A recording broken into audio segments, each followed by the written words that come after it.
Art of Botany students. Here I welcome you to the UD Botanic Garden's Herbaceous Garden. This was created in the year of 1989 in order to provide an outdoor laboratory space for landscape architecture students at UD. At that time, the design of the garden was focused on several rectangular beds where plants were planted and students could test different types of plants in terms of using them for landscape architecture and landscape design. The Herbaceous Garden was initially maintained and designed by Friends of UD Botanic Gardens and volunteers. And later, in 1989, this garden space was redesigned so that the paths, instead of the rectangular beds, the paths inside were more curving and had more visual appeal. Then later, in the 1990s, an undergraduate student at UD studying landscape design actually redesigned this space with curving paths that had a grass foundation.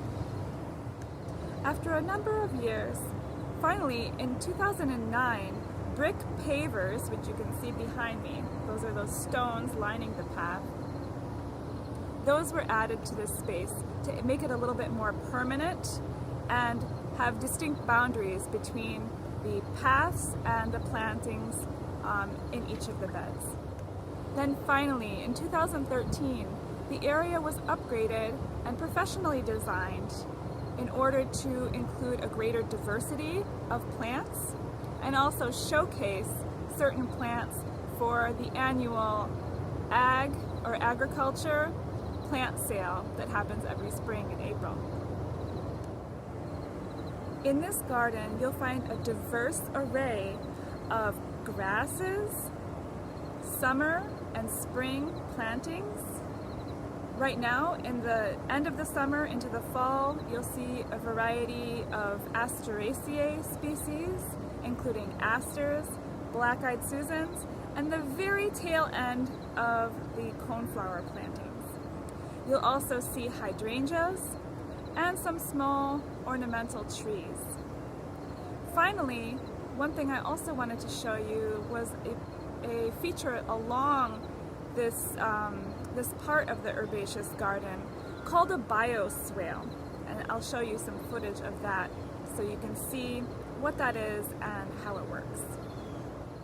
So I hope you're able to enjoy this beautiful space, and even though this might not be completely filled with colorful flowers, or towards the end of the season, there's still a lot of visual interest with the shapes, colors, and many different forms of the leaves, flowers, and seed pods that you can see in this garden at this time.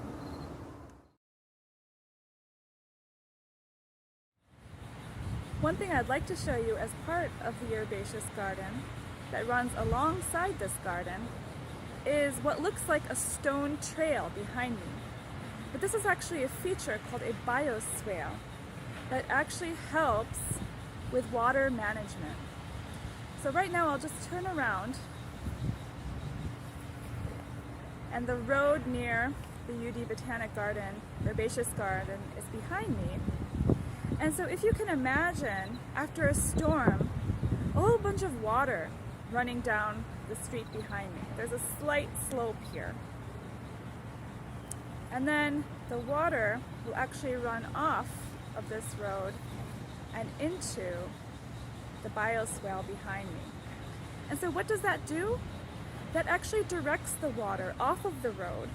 And in addition, any chemicals such as the oils or things from motor vehicles that can then be directed off of the road.